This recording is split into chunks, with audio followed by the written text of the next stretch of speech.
এখন ম্যাজিকের মতো এই ডুবুরিটা আস্তে আস্তে নিচের দিকে নেমে যাবে, আবার ম্যাজিকের মতো এই ডুবুরিটা আস্তে আস্তে উপরের দিকে উঠে যাবে। আরে তুমি তবে ইশারা করে এখানে ম্যাজিক তুমি ইশারা করে এটাকে নামাও, ইশারা করো নামানোর জন্য। এই যে দেখো নেমে যাচ্ছে, আবার ইশারা করো উঠে যাবে।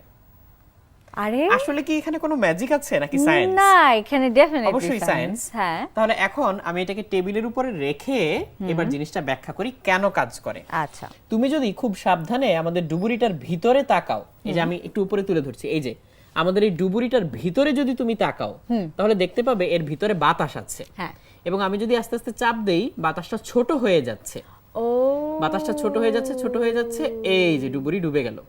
কিভাবে ছোট হয়ে যাচ্ছে?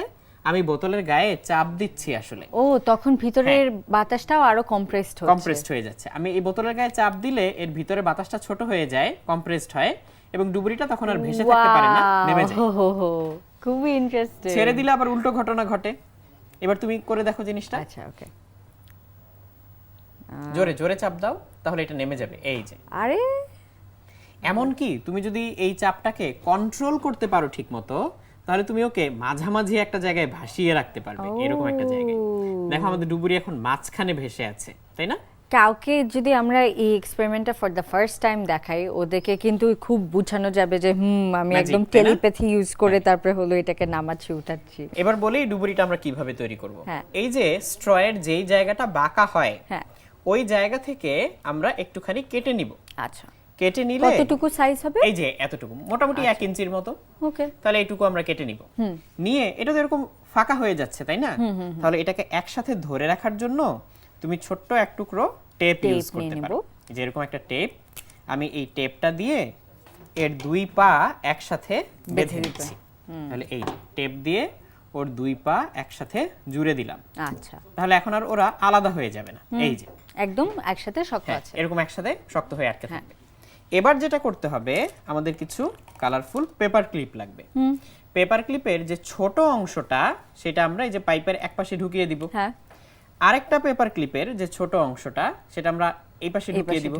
তাহলে দেখো এটা একটা হুকের মতো তৈরি করছে, তাই না? দুইটা মিলে। তাহলে তৃতীয় আরেকটা পেপার ক্লিপ নিয়ে তার বড় অংশটা, এই যে এইটা আমরা জয়েন করে দেব। এইটা আমরা এর ভিতর দিয়ে চেইনের মতো করে ঢুকিয়ে দিব। শেষ। ওকে, সো আমরা বেসিক্যালি যেটা করেছি, হ্যাঁ, এই তৃতীয় পেপার ক্লিপটা একটু বেশি করে ফাঁকা করে হ্যাঁ, তারপরে এটাকে হুকের মতো এর হুকের ভিতরে মতো পরিয়ে এই দুটাকে পরিয়ে দিয়েছি। তাহলে আমাদের ডুবুরি তৈরি হয়ে গেল। একদম done। এখন এইটাও আগেরটার মতোই কাজ করবে।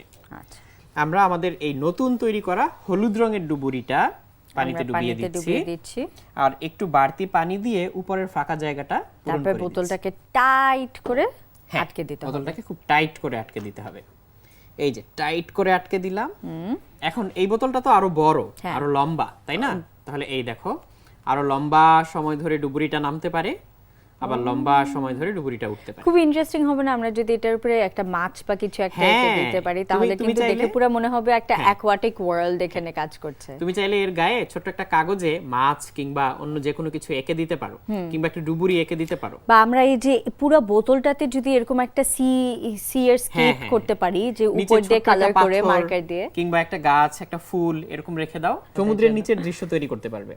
তাহলে চেপে ধরলে এই যে ডুবুরি নিচের দিকে নেমে যায়, Wow! আর ছেড়ে দিলে উঠে যায়। তো তোমার হাতের কাছে যদি এরকম স্ট্র না থাকে কিংবা পেপার ক্লিপ না থাকে, তাহলে কি এটা বানাতে পারবে না? পারবো না। তাহলেও বানানো যাবে। আচ্ছা, সেটা কিভাবে? বানানোর জন্য এরকম কলমের ক্যাপ লাগবে। ওকে, এই কলমের ক্যাপগুলো খুবই কমন এবং বাসায় তো হ্যাঁ, থাকেই। ডেফিনেটলি আছে এবং সবাই। তোমার শেষ হয়ে যাওয়া কলমের ক্যাপ তো তুমি ফেলেই দাও। হ্যাঁ, তো সেটা আমরা ফেলে এখন না জমিয়ে দিয়ে ফেলতে পারি। জমিয়ে রাখতে পারো। এরকম একটা ক্যাপ আমরা ক্যাপের উপরে যে ছিদ্রটা, এই ছিদ্রটা ভালো করে টেপ দিয়ে আটকে আটকে নিয়েছি। দিতে হবে। কারণ এই ছিদ্রটা ভালো মতো আটকানো না থাকলে জিনিসটা কাজ করবে না। সো এই ছিদ্রটা খুব ভালো মতো আটকে নিতে হবে। আচ্ছা, আটকে নিয়ে তারপরে হচ্ছে এর গায়ে এরকম করে তার পেঁচাতে হবে, শুধু মেটালের তো তার। শুধু তো উপরে ছিদ্রটা না, সাইডেও যদি কোনো ছিদ্র থাকে ওই হ্যাঁ, সেটাও বন্ধ পুরোটাকে করে দিতে আমাদের কমপ্লিটলি কভার করে সেটাও বন্ধ আটকে করে দিতে হবে। যদি আটকে না নাও তাহলে এই জিনিসটা কাজ করবে না। এজন্য আমি খুব ভালো করে আবার চেক করে নিলাম যে এটা যে এটা ঠিকমতো ঠিকমতো আটকানো আটকে আছে কিনা। আর এর গায়ে কতটুকু তার পেঁচাবে এটা কয়েকবার তোমাকে এক্সপেরিমেন্ট করে করে দেখতে হবে। তাহলে আমি এটা পানিতে দিয়ে দিলাম আগের মতোই। এরপরে হচ্ছে মুখটা খুব শক্তভাবে আটকে দিতে হবে, এবং এরপরে তোমাকে হচ্ছে এই বোতলের গায়ে জোরে চাপ দিয়ে এটাকে নিচের দিকে নামিয়ে ফেলতে হবে। রাতুল ভাই, যদি উপরের মুখটা ঠিকমতো আটকানো না থাকে তাহলে কি দেখো হতে এখানে পারে? একটা ঘটনা ঘটলো কিন্তু আমাদের সামনে, জিনিসটা নিচ থেকে উপরে উঠতে গিয়ে উল্টে গিয়েছে। হ্যাঁ, আর উল্টে যাওয়ার কারণে ওর ভিতর থেকে বাতাসগুলো বের হয়ে গিয়েছে। আচ্ছা, বাতাস বের হয়ে গেলে এই ডুবুরি আর উপরে উঠতে পারবে না। তাহলে এটা তোমাকে কয়েকবার করে এমন ভাবে প্র্যাকটিস করতে হবে যাতে তারের উল্টে না যায়। আর আমাদের এই আগে তৈরি করা ডুবুরি যেগুলো, সেগুলো তো আছেই। তুমি চাইলে একটা বোতলে একাধিক ডুবুরিও দিতে পারবে। এরকম একাধিক ডুবুরি দিয়ে তুমি এক্সপেরিমেন্টটা করতে পারবে। এবং তুমি যদি চাও পাইপ ছোট বড় করে কেটে, দুইটার পাইপ যদি সমান করে না কাটো, একটাতে বাতাস বেশি থাকবে একটাতে কম থাকবে, তখন একটা ডুবুরি আগে নামবে আর একটা ডুবুরি পরে নামবে, সেটাও তুমি এক্সপেরিমেন্ট করে দেখাতে পারো। এই যে এখানেই তাই হচ্ছে। দেখো আমি আবারও দেখাই। দেখো এখানে যেই দুইটা ডুবুরি, দুইটাতে বাতাসের পরিমাণ সমান না থাকার কারণে আমি যদি একদম স্থির করে ধরে জোরে আমরা চাপ দিতে পারি, তাহলে এই যে দেখো ডুবুরিগুলো নিচের দিকে নেমে যাচ্ছে। অনেক জোরে চাপ দেওয়া লাগবে। ছেড়ে দিলে দেখো কোনটা আগে উঠে, খেয়াল করো, সবুজটা নাকি হলুদটা? আচ্ছা, রেডি, ready, 1 2 3। আরে, সবুজটা আগে সবুজটা উঠেছে, আগে তাই না? উঠলো, তার মানে হ্যাঁ। সবুজটা হচ্ছে রেসিপি।